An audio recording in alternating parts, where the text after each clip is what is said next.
In a world full of uncertainty and countless questions about what lies ahead, there is one book that stands out from the rest. Today, we will delve into the last chapter of the Bible, the book of Revelation. Join me as we uncover the amazing revelations that this extraordinary book holds for us. First, let's grasp the importance of the collection of sacred texts. The Bible, as we know it today, is made up of 66 books.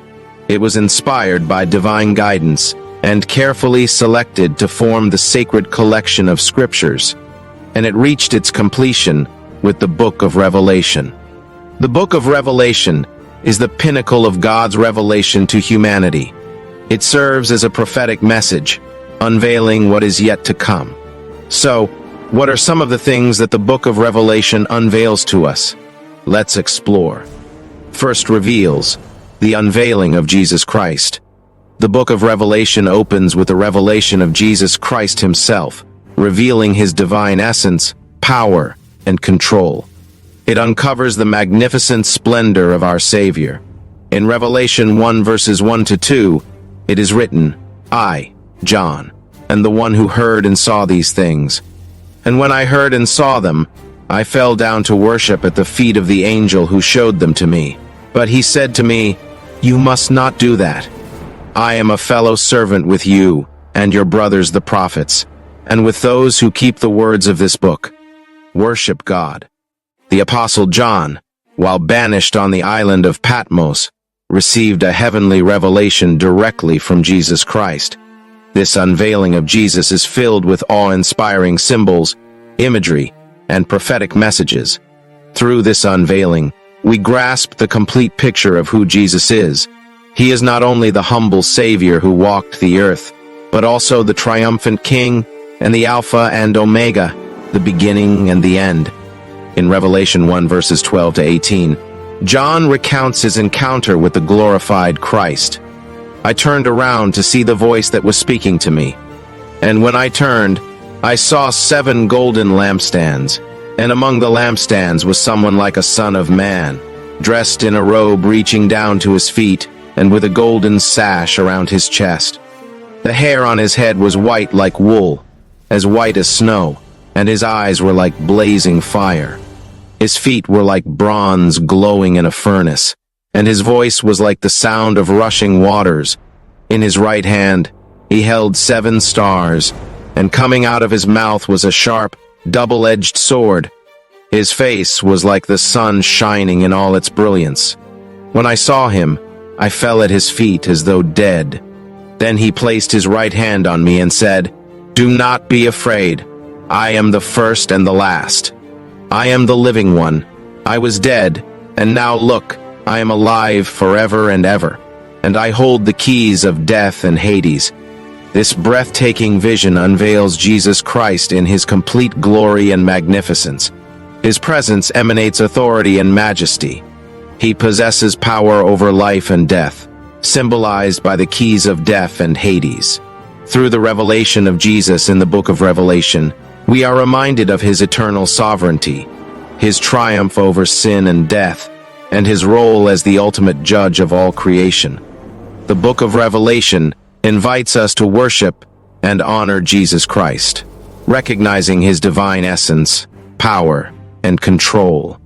It encourages us to fix our gaze on him, the one who holds the keys to everlasting life. Second, reveals the 7 churches and their messages. The book of Revelation unveils letters directed towards 7 distinct churches. These letters convey specific messages, offering encouragement and admonition to the believers within those churches. They hold relevance not only for the ancient churches but also for us today. In Revelation chapters 2 and 3, we encounter a sequence of letters scribed by the Apostle John under the inspiration of the Holy Spirit. These letters are intended for 7 specific churches in Asia Minor, actual communities during John's time. Let's explore the first letter, addressed to the church in Ephesus. In Revelation 2 verses 1 to 7, it is written, "To the angel of the church in Ephesus write, These are the words of him who holds the 7 stars in his right hand and walks among the 7 golden lampstands. I know your deeds, your hard work, and your perseverance. I know that you cannot tolerate wicked people, that you have tested those who claim to be apostles but are not, and have found them false. You have persevered and have endured hardships for my name, and have not grown weary. Yet I hold this against you. You have forsaken the love you had at first. Consider how far you have fallen. Repent and do the things you did at first. If you do not repent, I will come to you and remove your lampstand from its place. But you have this in your favor. You hate the practices of the Nicolaitans, which I also hate. Whoever has ears, let them hear what the Spirit says to the churches. To the one who is victorious, I will give the right to eat from the tree of life, which is in the paradise of God. In this letter, Jesus commends the church in Ephesus for their diligent efforts, perseverance, and their refusal to tolerate wickedness. However, he also reproves them for neglecting their initial love for God. He urges them to repent and return to their former passion for Him. Let's now examine the letter directed to the church in Smyrna. In Revelation 2 verses 8 to 11, it is written, "To the angel of the church in Smyrna write, These are the words of him who is the first and the last, who died and came to life again. I know your afflictions and your poverty, yet you are rich. I know about the slander of those who say they are Jews and are not, but are a synagogue of Satan. Do not be afraid of what you are about to suffer. I tell you, the devil will put some of you in prison to test you, and you will suffer persecution for 10 days. Be faithful, even to the point of death, and I will give you life as your victor's crown. Whoever has ears, let them hear what the Spirit says to the churches. The one who is victorious will not be hurt at all by the second death." In this letter, Jesus acknowledges the hardships and poverty experienced by the church in Smyrna. He warns them of impending persecution and encourages them to remain faithful, even in the face of death. He promises them the reward of eternal life and protection from the second death. These letters to the 7 churches serve as timeless messages for the church throughout history. They reveal the strengths, weaknesses, and challenges encountered by believers and offer guidance for spiritual growth and endurance. The third reveals heavenly worship and the end times. In the book of Revelation, we catch a glimpse of the worship that takes place in heaven, where angels and saints continuously praise and adore God. It also unveils the events and signs that will occur before the end of times. In Revelation 4 verses 1 to 11, it says, "After this, I looked, and there before me was a door standing open in heaven. And the voice I had heard before, sounding like a trumpet, said, 'Come up here, and I will show you what must take place after this.' At once, I was in the Spirit, and there before me was a throne in heaven with someone sitting on it. The one who sat there had the appearance of precious stones like jasper and ruby. A rainbow, resembling an emerald, encircled the throne. Surrounding the throne were 24 other thrones, and seated on them were 24 elders. They were dressed in white and had golden crowns on their heads. From the throne came flashes of lightning, rumblings, and peals of thunder. In front of the throne, 7 lamps were blazing. These are the 7 spirits of God. Also in front of the throne, there was what looked like a sea of glass, clear as crystal. In the center, around the throne, were 4 living creatures, and they were covered with eyes, in front and in back. The first living creature was like a lion. The second was like an ox. The third had a face like a man. The fourth was like an eagle in flight. Each of the 4 living creatures had 6 wings, and was covered with eyes all around, even under its wings.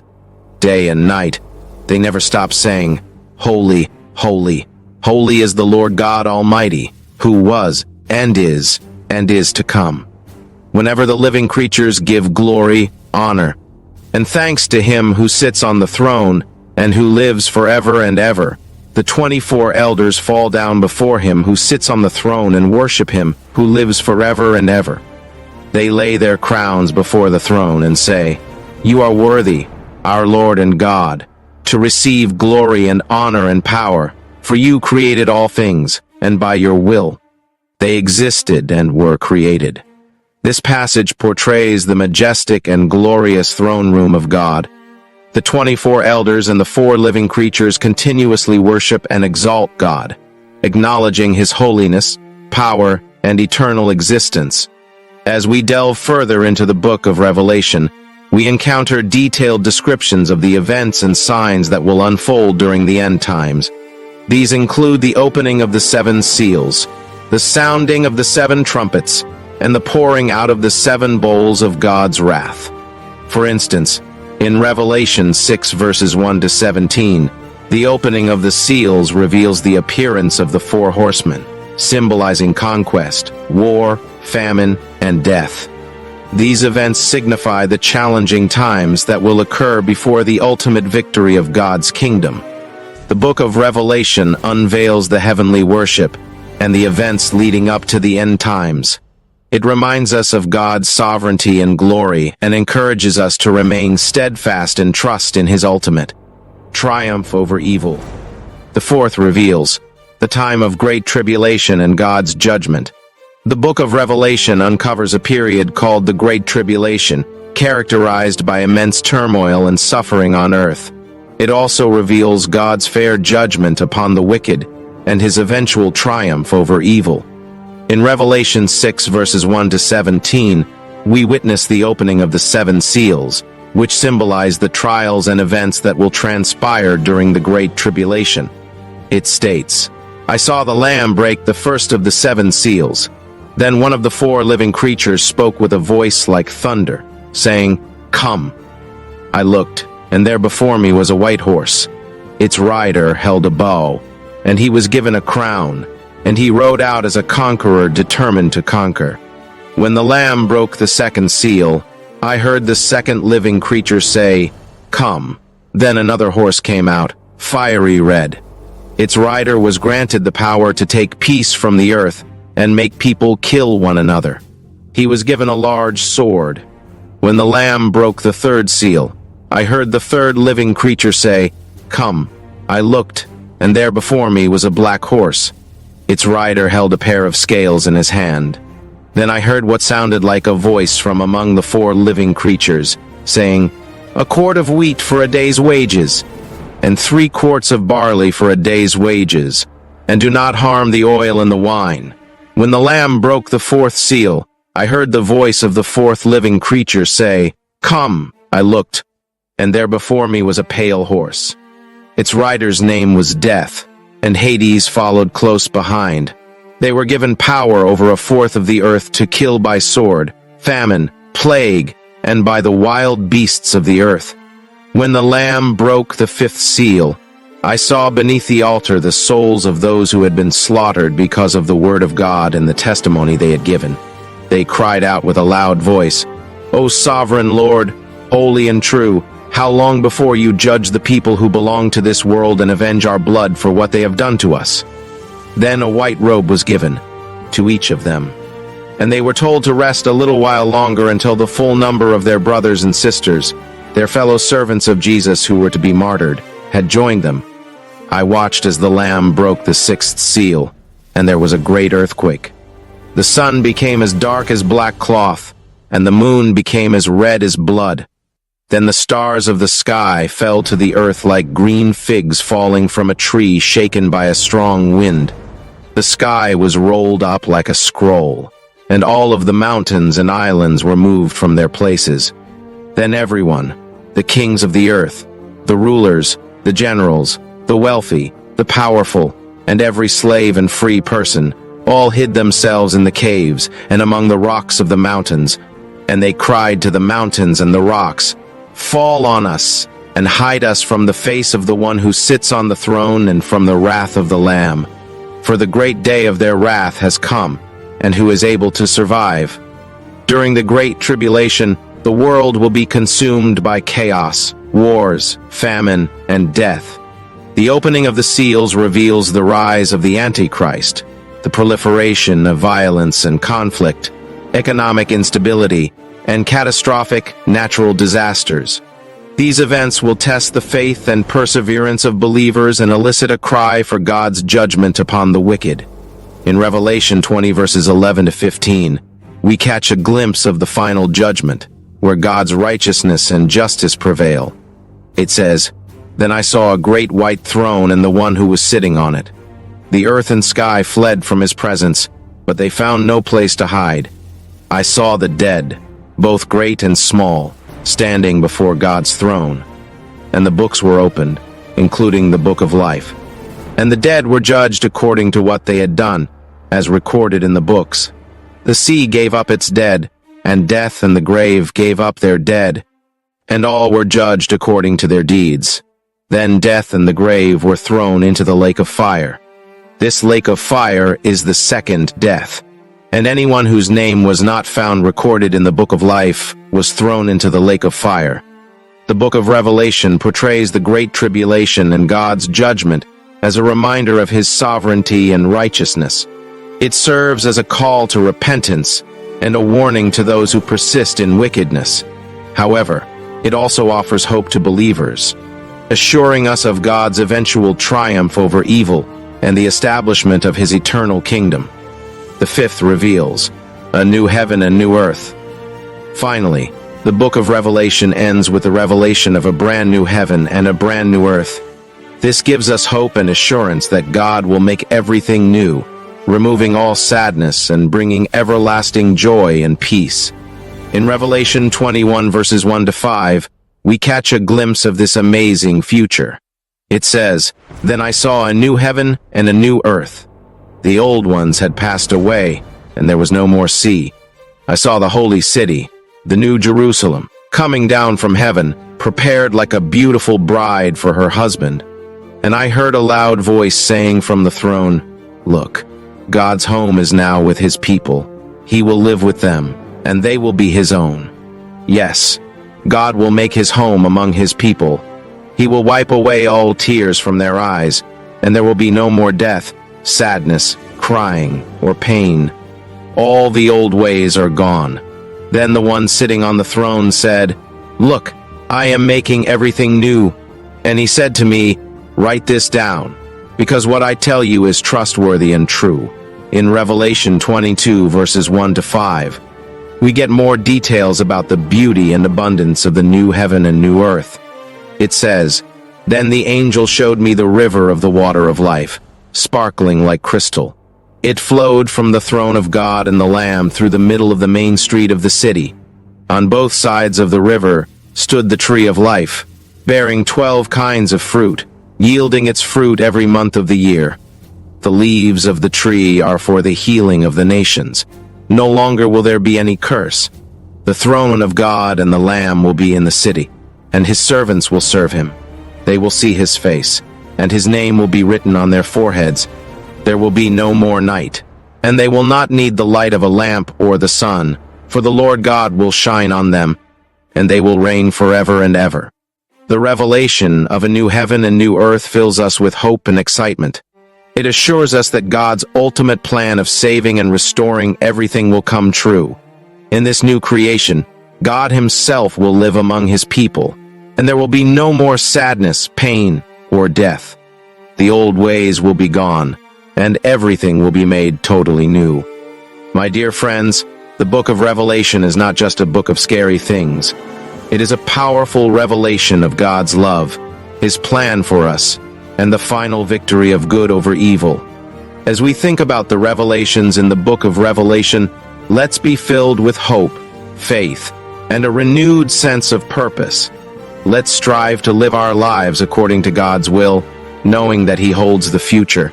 Thank you for joining me on this incredible journey through the book of Revelation. May its profound messages touch your hearts and inspire you to seek a deeper understanding of God's Word. Let's continue exploring the depths of God's revelation in the Bible, for it is in his Word that we find true wisdom, guidance, and eternal life. May you be blessed as you embark on this amazing journey of faith, and may the book of Revelation bring you closer to the one who holds the key to eternity. Amen.